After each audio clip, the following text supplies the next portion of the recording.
And now for today's program. Amy E. Schwartz is Moment Magazine's opinion and book editor, as well as editor of the new book, Can Robots Be Jewish? And Other Pressing Questions of Modern Life, based on the magazine's popular Ask the Rabbi section, which she also edits. Before coming to Moment, Amy was a longtime editorial writer and op-ed columnist at the Washington Post, covering education, science, and culture, and where she was nominated for a Pulitzer Prize in commentary in 1988 and was a three-time winner of the Newspaper Guild's Bernie Harrison Memorial Award for commentary and criticism. She has also worked at Harper's Magazine, The New Republic, and the Wilson Quarterly. Amy is president of the Non-Denominational Jewish Studies Center in Washington, D.C., and speaks and runs workshops on topics of Jewish commentary, psalms, and literature nationwide. Calvin Trillin has been a staff writer at The New Yorker since 1963, concentrating his reporting on America. As the nation's deadline poet, he writes weekly verse on the news of the day. In addition to his books of reportage, he has published memoirs, comic novels, and books of verse. His books include Remembering Denny, Obviously On He Sails, The Bush Administration in Rhyme, Temper Isn't Going Out, About Alice, Quite Enough of Calvin Trillin, Jackson 1964, and No Fair, No Fair with Roz Chast. Calvin's article, Jacob Schiff and My Uncle Ben Daynovsky, appeared in the first issue of Moment magazine in 1975. Please welcome Calvin Trillin and Amy E. Schwartz. Hi, everyone, and thank you for coming out on this wintry afternoon. Mr. Trillin, thank you so much for coming to speak to us. I have been reading you my entire life with great pleasure. I'm happy to hear you actually started at The New Yorker a year after I was born, so I can actually say that. And you've been a friend of Moment, seemingly from the very first issue, as we learned again when we had the pleasure of reprinting your article, Jacob Schiff and My Uncle Ben Daynovsky, which we reprinted in our 45th anniversary issue. Over the years, you've written, of course, on an enormous variety of topics, and I hope we'll get to talk about a lot of them. But just to start, apparently, that article was just part of the story, and it has continued on. Can you tell us more about Jacob Schiff and your Uncle Ben Daynovsky? Yeah. My uncle Benny Daynovsky was actually my great uncle, and lived in St. Joe, where my father grew up, St. Joseph, Missouri. And he, at some point, I think, must have been around, what was it, 1975, whatever that is. I was reading a book by Eli Evans called The Provincials, and it talked about the Galveston Project, and I knew my family had gone to Galveston, and it said that Jacob Schiff, this was during the time when the German Jews in New York were in pretty good shape, and then this horde of radical religious or political people, poor, came, and it said that Jacob Schiff was so embarrassed and concerned, it said, and embarrassed by this that he gave $500,000 to the Galveston Project, which rerouted them to Galveston. And I was an adult when I read that. I knew my family had come to Galveston, but I didn't know why. And I sat up and said, who is Jacob Schiff to be embarrassed by my Uncle Benny Daynovsky? So I wrote a piece like that. The first lines were, who is Jacob Schiff to be embarrassed by my Uncle Benny Daynovsky? And then I set about trying to find embarrassing things about the Schiffs, because I didn't think there was anything embarrassing about my Uncle Benny. And certainly compared to the Schiffs, I mean, when it comes to rapacious 19th century capitalism, my family's hands are clean. And so I wrote the piece, and it was in the first edition of Moment, first issue. And then years later, I was emceeing an event. I think it was People for the American Way. I can't remember exactly who. in New York, and the person being honored turned out to be from the same part of the world as that my family came from, which was Ukraine. And so I told a sort of version of the story about Uncle Benny and Jacob Schiff. And a week or two later, I got a letter from a woman who identified herself as either the great granddaughter or something like that. Her name wasn't Schiff, but she was related to Schiff. And it was a really snippy letter about all the money he'd given to the Henry Street settlement, and that I should remove this from my repertoire and everything.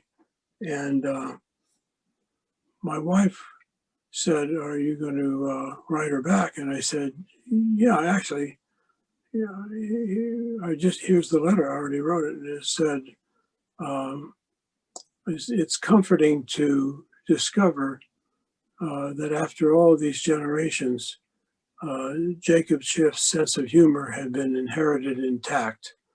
And because Jacob Schiff was real stiff, kind of a yucky. And my wife said, "You're not going to send that, are you?" And I said, "Yes." She insulted my Uncle Benny. It's personal. So, and since then, I've often either met people or read about people who came to the Galveston. There were 10,000 people in the Galveston Project, and a few of them were my family, including my father as an infant. So I'm technically first generation American. Did she answer the letter? Was there anything? No, that was the end of the correspondence. But I mean, Jacob Schiff, he did some embarrassing things, but my Uncle Benny, I don't think he was stubborn. My family was known for stubbornness. And in fact, when I tried to think before I knew about the Galveston Project, I tried to think of how they got to Galveston instead of New York, where everybody seemed to have landed. And the only thing I could think of was that somebody was talking to my grandfather, and that the only two places they had heard of in America were New York and Texas. And the other person said, when you go to America, you go to New York. And my grandfather said, "No, Texas." And by the time he was ready to leave, he found out that was wrong, but he was so stubborn that he preferred to go 1,000 miles in steerage rather than admit he was wrong. So then they got to St. Joe and then Kansas City. It's a kind of an odd immigration pattern. So you discovered only later that this Galveston Project had actually supported the bringing of Russian Jews to the Midwest. Yes. Yeah, they did. The reason the Galveston Project also arranged jobs in the Midwest and I guess part of the South, and in fact, I later found out that the people who owned the factory that my Uncle Benny went to, that their grandson or great grandson, whatever it is, was the alumni interviewer who interviewed me to go to Yale. So we had a contact later. So they did well, the Galveston Project people.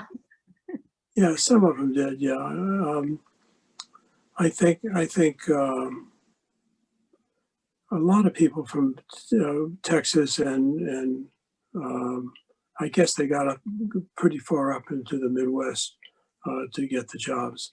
Somebody wrote me and said that you had to sign something to say that you wouldn't stay in Galveston, so you wouldn't clot up there as they had on the Lower East Side. They thought of everything. Yeah. You've written a lot over the years about sort of the funny side of being Jewish and from the Midwest. Yeah, I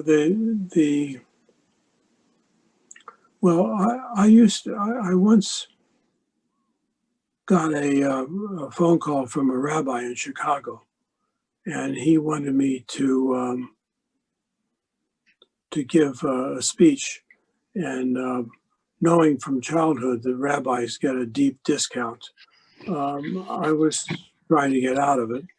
And naturally, he talked me into it. And he said, no, first, my final argument was that he said that the series was called The Jewish American Experience as Seen by Gentile American Writers. And I said, well, I don't really qualify as a Gentile American writer. And he said, oh, I thought the name Calvin Trillin. And I said, no, I'm from Kansas City, Rabbi. And in Kansas City, Calvin Trillin is a very common Jewish name. In fact, my middle name is Marshall, which is an old family name, not our family, but an old family name. And naturally, he taught me into doing it. And then he said, well, we need a title. And I said, I don't ordinarily have titles.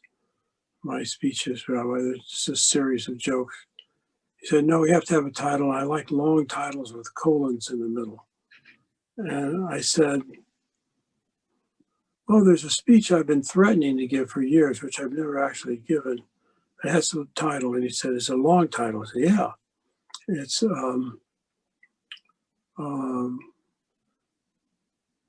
farm price parity subsidies, concentrating on, but not exclusive to, soybean pricing structures. The rabbi said, perfect.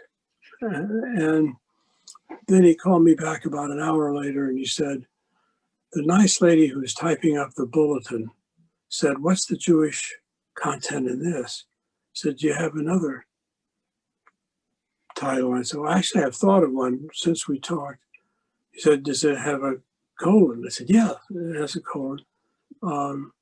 And the title was Midwestern Jews, making chopped liver with Miracle Whip. And after the speech, a woman came up to me and said, that was a very interesting metaphor, your title. I said, alas, madam, that was no metaphor. My mother's recipe. So my mother used to say, Jews in New York do everything. When she'd visit New York and she'd run across Jewish waiters and policemen and in New York, in a place like Kansas City, I think there were poor Jews and rich Jews and everything, but there wasn't any Jewish proletariat. I mean, there wasn't any. It didn't go through the whole society. We had 3 synagogues, one for each, or as far as we knew, each denomination, and then a little place called Coxey's Army. Well, Coxey led a march to Washington at some point, which was just a mess. And Coxey's Army was then a phrase for kind of chaos. I never knew the real name of the synagogue. And my maternal grandfather belonged to it. He was a lovely, sweet man.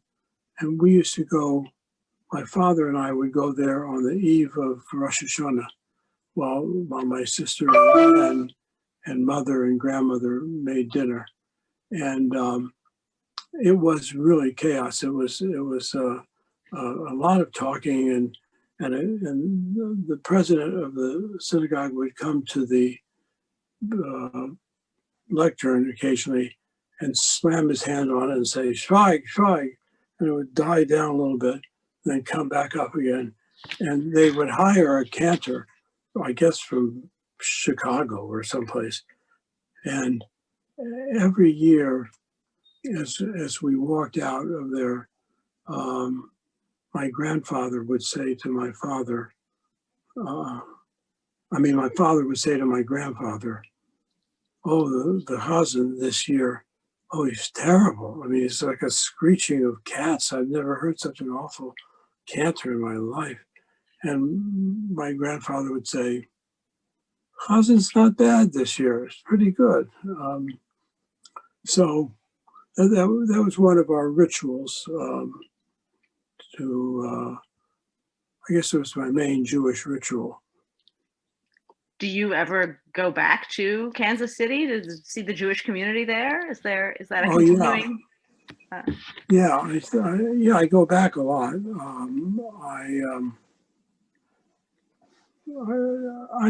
When I say my only ritual, I went to Sunday school, and in Sunday school, I just wrote a piece in the New Yorker a couple of months ago about being in Sunday school. It's the first time I realized that I could sometimes make people laugh, because we were studying the Psalms, and we were studying the one that says, "Oh, if I forget thee, O Jerusalem, may my right hand lose its cunning and my tongue cleave to the roof of my mouth." And I was a shy little boy. But suddenly I found myself standing up and saying, "If I forget thee, O Jerusalem, may my right hand lose its cunning and my tongue cleave to the roof of my mouth." And class laughed, and I was kicked out of class. Teacher was probably saying "self-hater" as I left the door. But anyway, that was also my first experience of comedy, I suppose you'd call it. But somehow you concluded that it was still worthwhile to be funny, that you would. Well, partly because I didn't really like that Sunday school very much anyway. I mean, the teacher was sort of a pompous man in that class. And yeah, that was my last experience in Sunday school. But we didn't exactly graduate or something. And I had a bar mitzvah, just like. But even in that little Orthodox Coxey's Army, people wore yarmulkes there, but I don't think I ever saw anybody in a yarmulke outside of a synagogue in Kansas City, and certainly not anybody with odd hat and payas and things. I think that may not be true now. I think the rabbi used to go read the Talmud with there was a Chabad house, or so I think things have changed a bit. Mm-hmm. So then you came east. Did you come east to go to Yale? Was that the scheme? Yeah, yes. So my father had read a book called Stover at Yale, which was, my father didn't go to college, and he read Stover at Yale was a sort of a romantic kind of football hero, does the right thing. People are stout fellows and things, and he decided that that's where the important industrialists send their sons, and so when it came to I wanted to go to the University of Missouri and drink beer with my high school friends, but I gradually decided that maybe he was right. I should sounded interesting and different, and so I went to Yale, and he, I think, kind of followed along with the book. I mean, about whether I was doing all right. But when I first met my wife, we went to dinner with my parents. And she asked my father, how did I happen to go to Yale? And he said, "I read this book." It was as simple as that. Otherwise, I would have gone, I guess, to the University of Missouri. So was being Jewish at Yale in the 70s anything like being Jewish at Yale and being Jewish in Kansas City? Was it? Well, I thank you for saying the 70s because I was there in the 50s. And Oh, of course. Sorry. um, I, All the more so then. yeah, Yale, I later found out that Yale had a quota then that somehow there was a suspiciously consistent percentage of Jews admitted every year. But I had no idea of that then. I think at Yale, I felt, if I felt like any sort of minority or oppressed person, it was a Midwestern public high school boy rather than a prep school person. And my class, and when we got there in the middle 50s, when most prosperous Americans, I think, still send their kids to public schools, very good public schools in good neighborhoods. Our class was 61% private school and 39% public school. And the prep school people sort of set the tone of the place. It seemed more like their place, but I was fine there. I mean, it did seem like a different world. One of my roommates actually did tell me, he's a person I refer to usually as Thatcher Baxter Hatcher, because all those people had 3 last names. They all had little nicknames like Spike, and we called him Tush Hatcher. But he actually did say to me at one point that after the war, his family no longer dressed for dinner. And I thought that meant you could come in your undershirt to dinner. And I said, my mom would never allow that. You get on up there and put on a shirt. So yeah, it was like a foreign country, but interesting and not a hostile foreign country, but just things I hadn't even known about in Kansas City.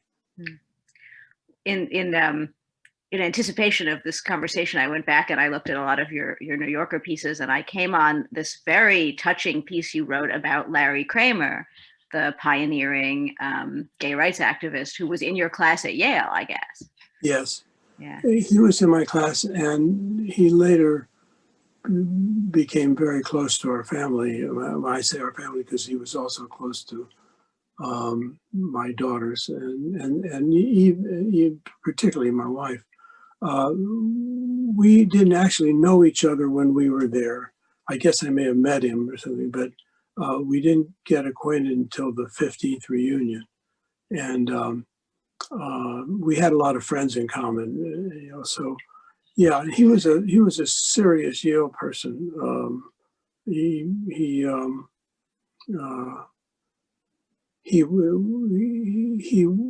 wasn't unusual for him to be at a reunion that's sort of an off-year reunion, a 15th reunion for those all-male schools. It didn't used to be a heavily attended event. 15th, you say? What? 15th reunion. 15th, yeah. Uh-huh. Yeah.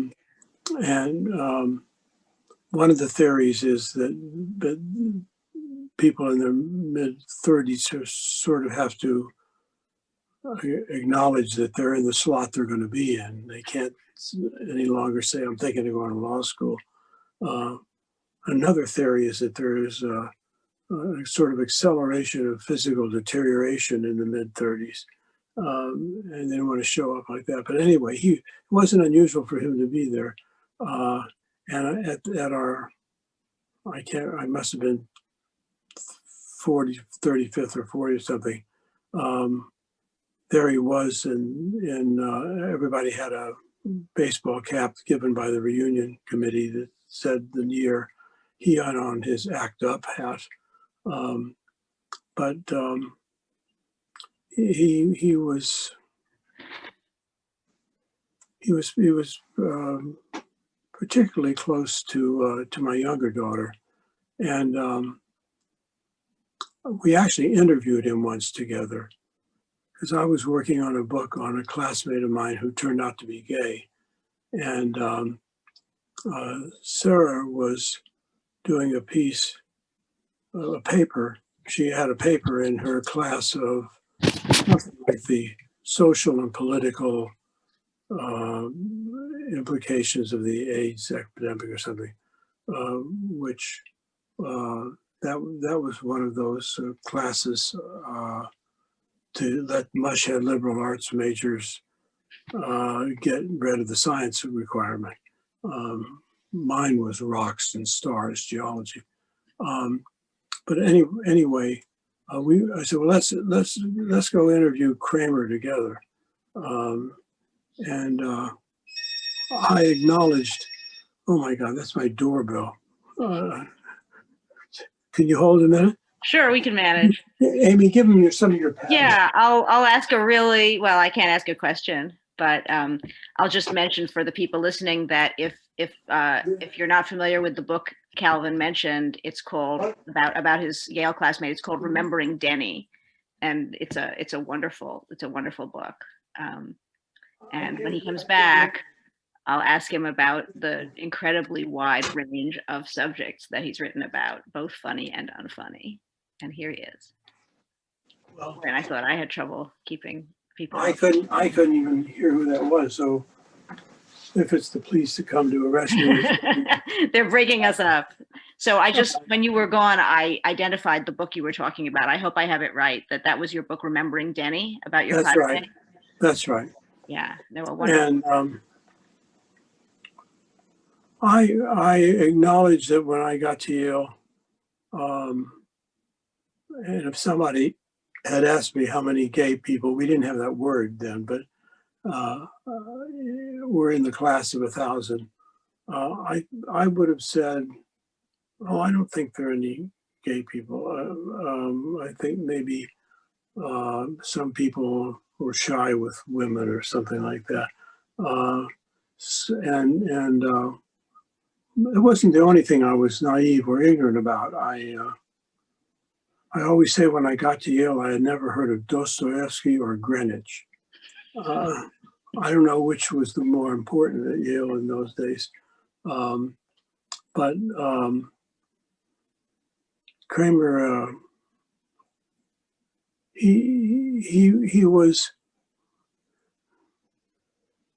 Kramer was all sort of over the top a lot and criticized for his behavior.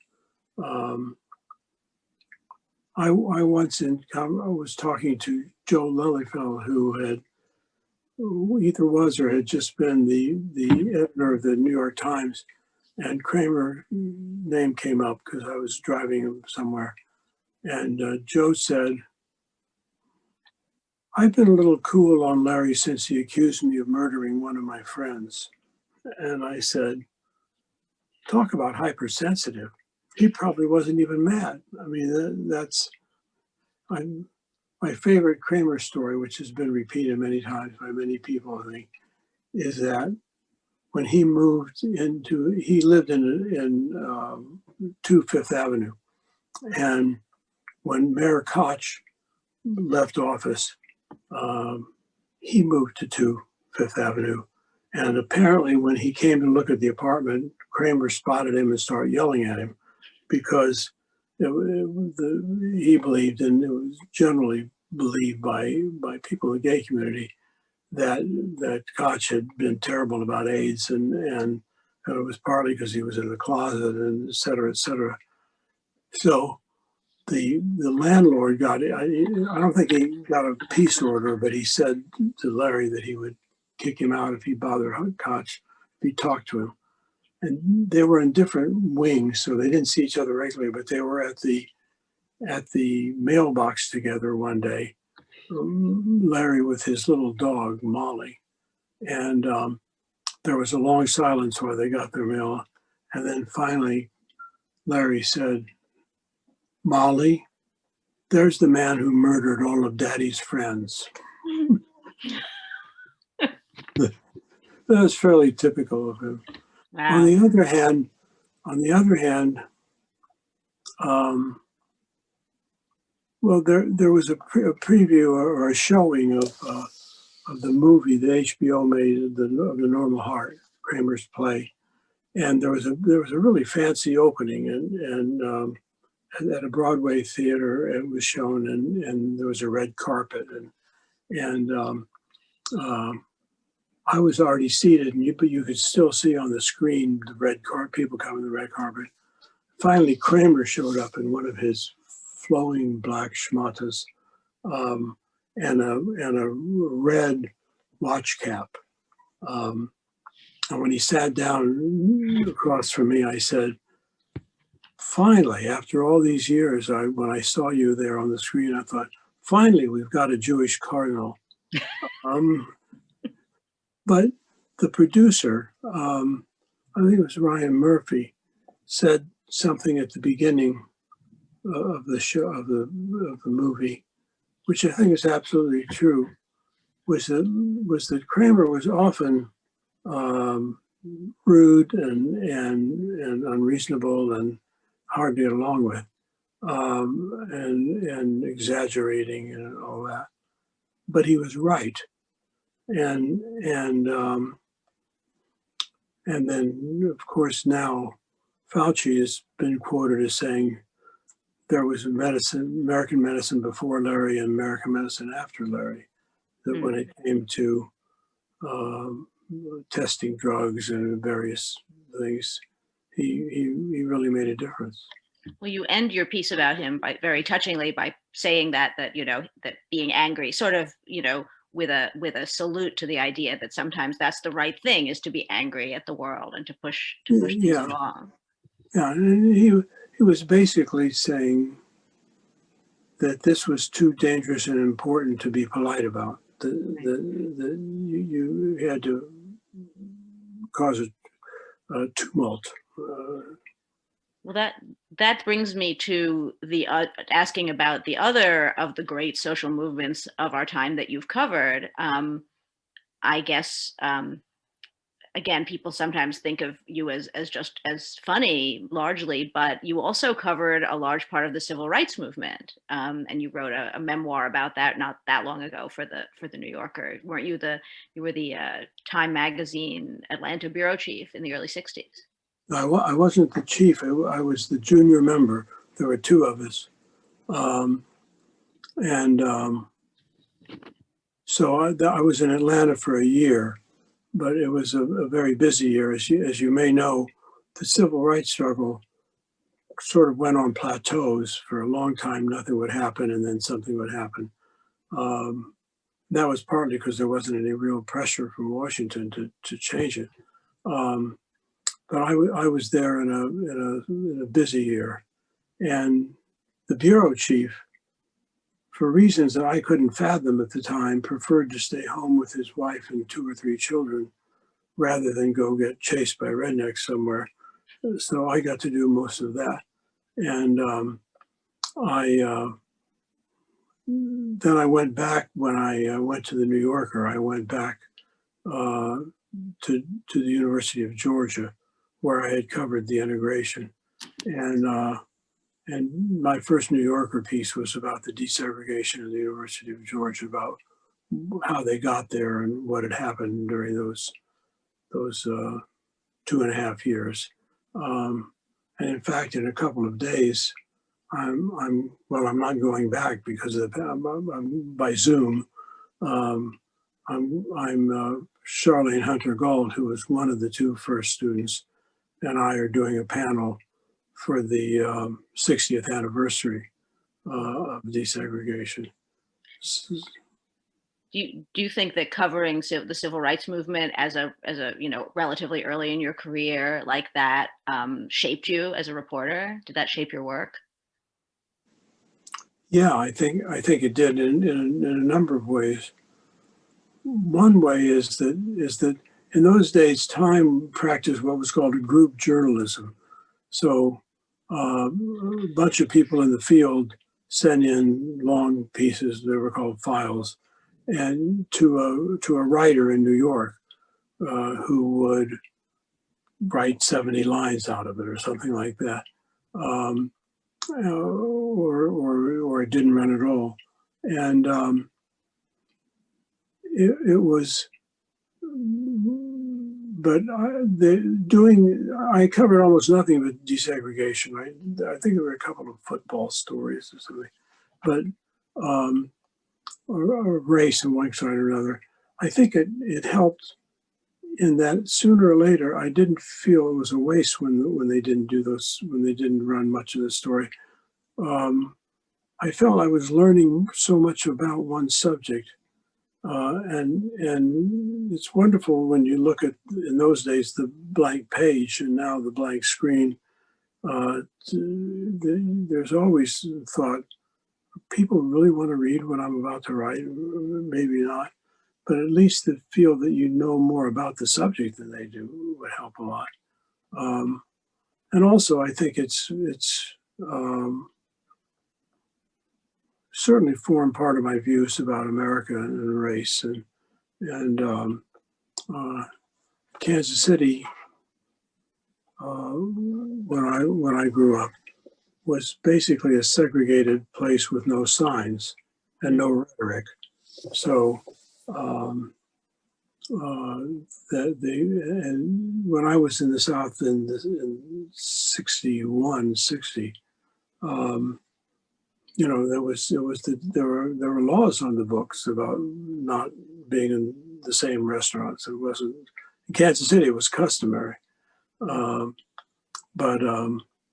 Yeah, I think it did, and I think it shaped my feelings about what causes. I mean, like when I look at the extreme right wing people, or even just people who were so much against immigration.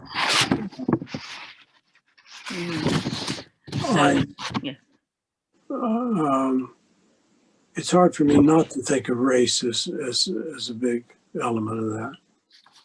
So you see the story continuing. Are you working on anything of that kind now? Are you doing? No, I'm not. I'm actually, although I just turned in, I'm still doing the Nation poems, verse. You have to talk about that too. But I'm sort of between projects now. I always think when I'm in between projects, this would be a really good time to recatalog my collection of Civil War artifacts. But I don't have a collection of Civil War artifacts. Or, wow, now this is the opportunity to finally get at that harpsichord kit in the basement that I've never opened. I don't have a harpsichord kit. So I'm sort of stuck. I just kind of stare at the wall.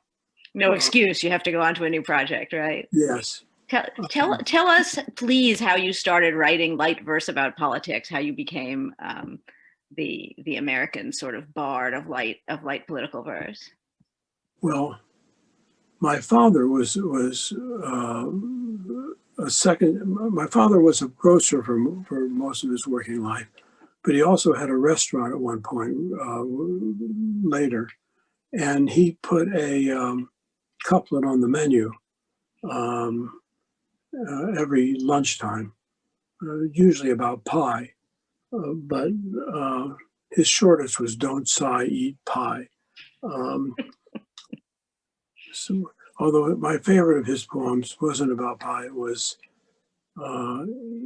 "Eat your supper," Mom said to her little son, Roddy. "If you don't, I'll break every bone in your body." And so I'm sort of a second generation poet. I used to do those special occasion poems, for the rehearsal dinner and that sort of thing. And then I think it was John Sununu who was my inspiration, not the senator, but the chief of staff for George H.W. Bush. And he was somebody who was very interested in showing that he was the smartest guy in the room. And he had that wonderful name, Sununu. And I used to think of it on the subway with the kind of Sununu. And I wrote a poem called "If You Knew What Sanu Knew," and so I sent it to Victor Daynovsky, the what I used to call the wily and parsimonious Victor Daynovsky, who was then the editor of The Nation. And I had done a column for The Nation for a while. And for the column, he had, when we talked about doing the column, he had said that, I said, what were you thought about paying for this column, for each one of these things? And he said something, we've been paying something in the high two figures. So, a beloved line among young journalists, yes. generations, people being paid that way for at magazines.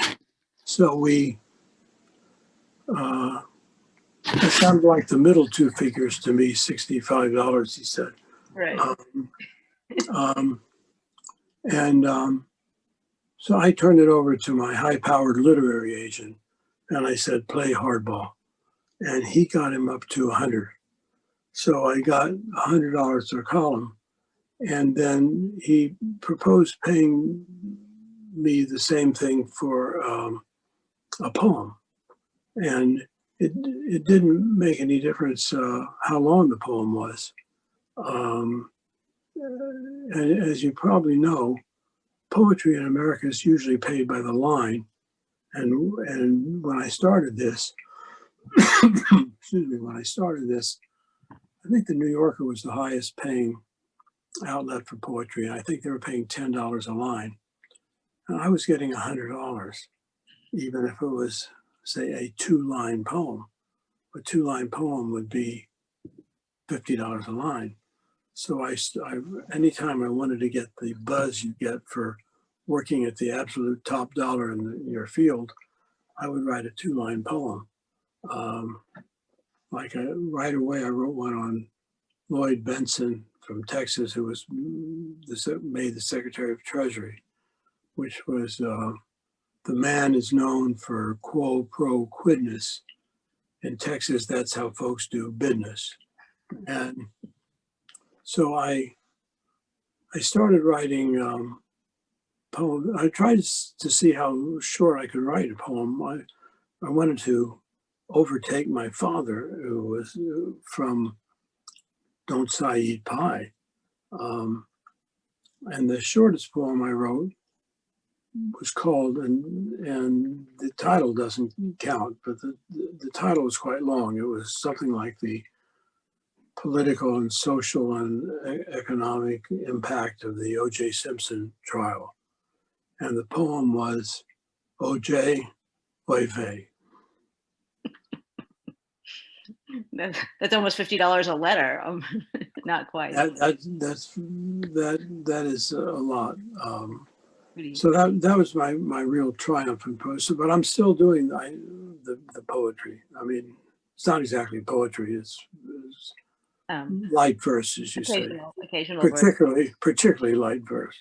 So is Biden going to be funny? Is that going to be easier, or it's harder? After Trump, is it hard to be as funny about? The question for me isn't, is he going to be funny, but why doesn't he have a better name for rhyme and meter than Biden? Biden's no good. It's like Clinton with the orange of American presidents. Remember when Hillary took over the defense when Clinton had the unpleasantness and when he was president, and I couldn't use the word Clinton, the name Clinton, because it didn't rhyme and meter was terrible. So fortunately, she had what we used to call a maiden name. We don't say maiden name anymore, I don't think. We call name of origin or slave name, something like that. So I wrote a poem that was, and so it's up to our Miss Rodham to prove Bill's White House isn't Sodom. It's left to this adroit senora to show that there was just Gomorrah. It's $25 a line.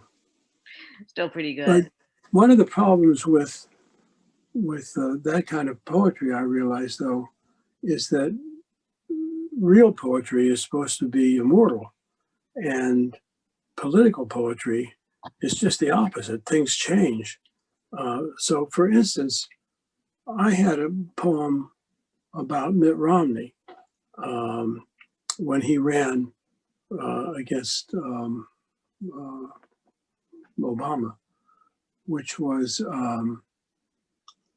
yes, Mitt so slick of speech and slick of garb, he reminds us all of Ken and Barbie, so quick to shed his moderate regalia, he may, like Ken, be lacking genitalia.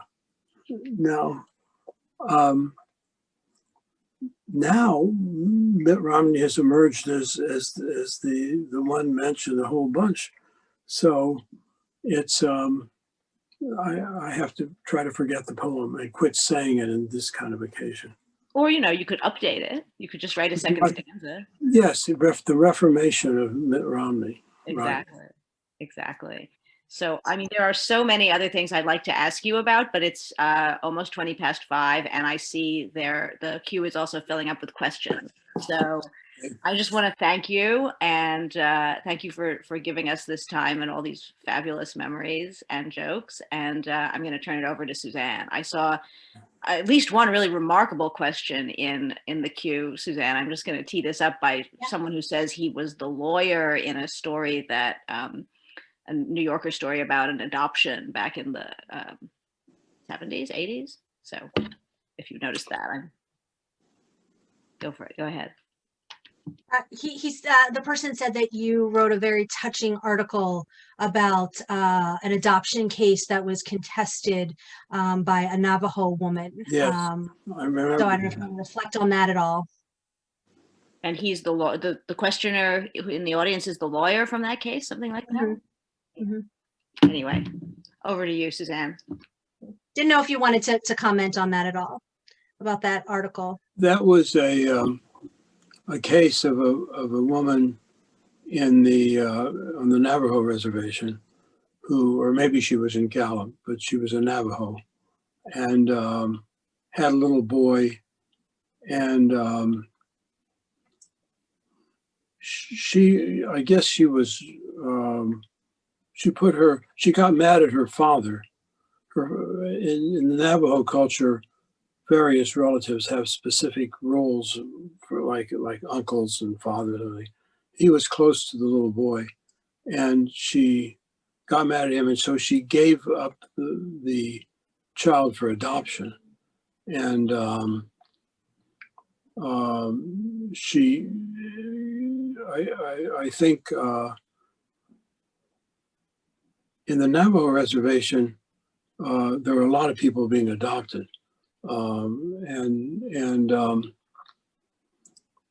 She was put up for adoption and adopted by a sort of a evangelical Christian family, and they said that the boy was not behaving. Of course, he may have not be behaving because he was snatched away from his family, but at any rate, it was a sad story, and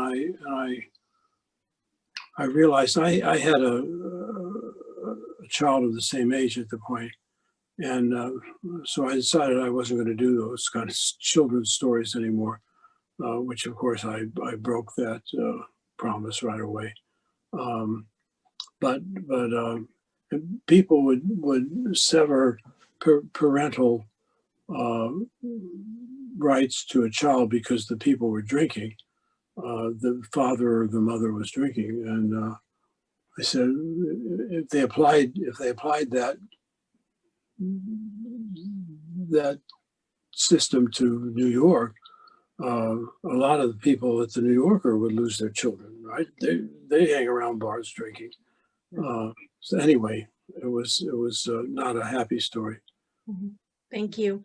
Someone asked if you could reflect about writing about voter registration drives, known as the Mississippi Summer Project, and then how you felt about everything going on with this election with voter suppression. Well, the Mississippi Project it was not really an attempt to get a lot of people registered, like, say, Stacey Abrams' campaign in Georgia. It was an attempt to organize people around that, and it was sort of inspired by Bob Moses, who thought that instead of going for the easy cities to desegregate and easy places to get voting, that the thing to do was to choose the most obvious right that Black people were being deprived of, the right to vote, and go to the most difficult place, which is Mississippi. And it was a way to sort of organize people. And Mississippi was the most difficult place. When I did a story when I was in the Time Bureau in Mississippi, depending on which part of the state it was I was in, I would go either to New Orleans or Memphis to file the story rather than stay there. And I always said when I talked to the office, I've slipped over the border. But it was in many ways a successful project in that, and voting suppression is, to me, the most un-American thing. The Republicans seem to have their sort of sub rosa motto is they can't vote against us if they can't vote. And most of their energy is, when it comes to voting, is involved in voter suppression and gerrymandering, rather than on bringing their issues before the public. So, and to me, the kind of the various sort of subterfuge ways of trying to get people not to vote now, it's the same as threatening to burn their houses down if they do, as what happened, or hitting them on the head, which was true then in a place like Mississippi. So I think it's that voter suppression is outrageous, and it's still. I think it's always going to go on, particularly as the demographics change, and the Republicans realize that they can't win if they let everybody vote. Thank you. Somebody is asking about your name. Is Trillin the name that was the given name, or was it changed when your family came to the United States? It was changed. The name was Trilinsky, sometimes spelled with an I and sometimes with a Y at the end. I have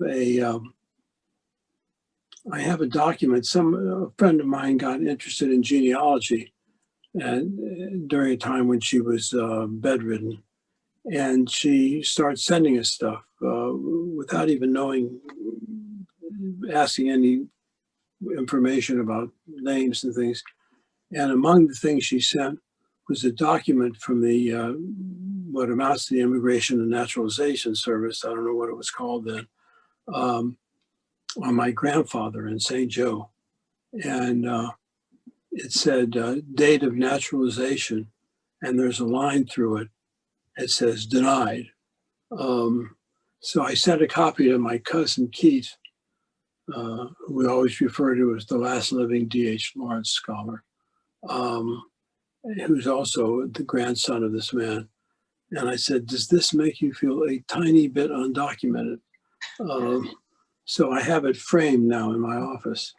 that we were not only immigrants, but not immigrants that anybody was particularly eager to get.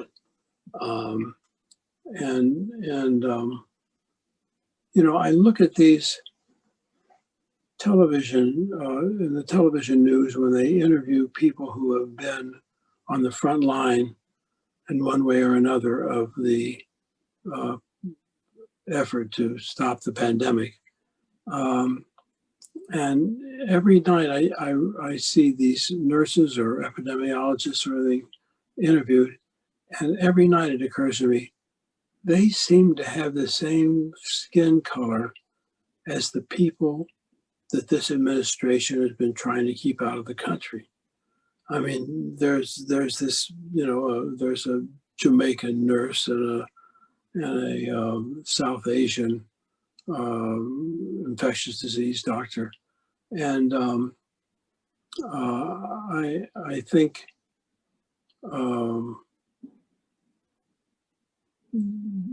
it's really, immigration really sort of sums up the country.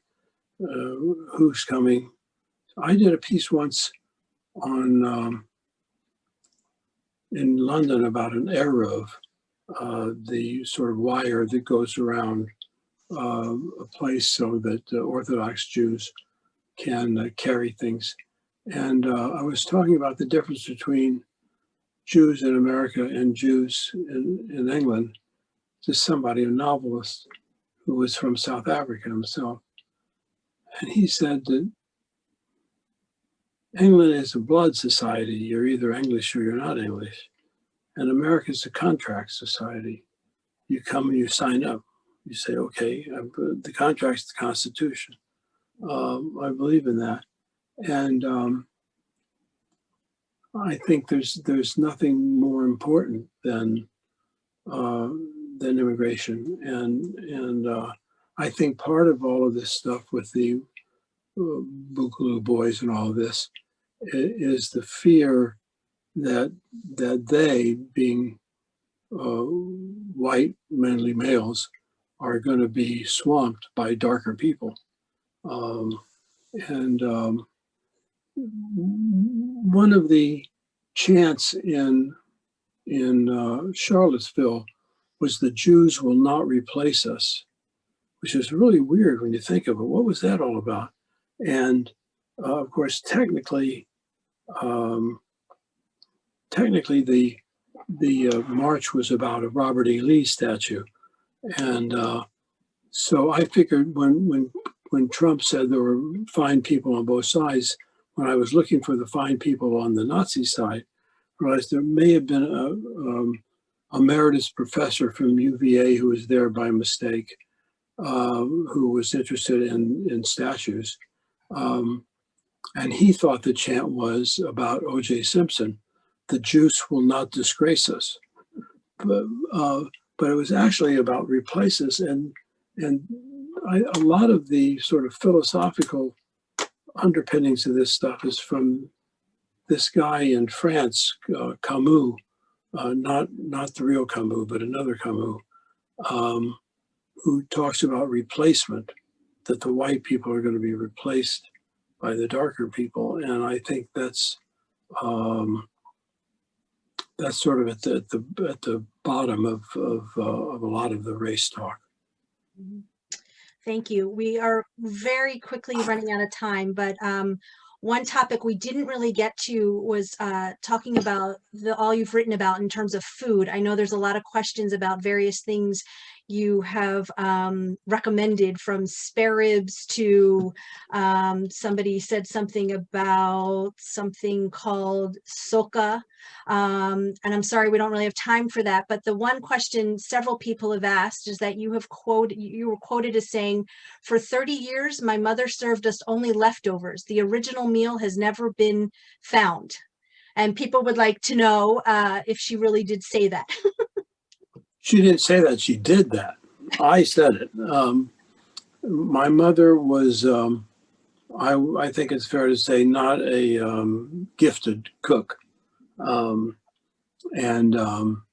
I think it was I wanted to send a team of anthropologists in there to find out if they could find the original meal that started the whole leftover thing, but we didn't get to do that.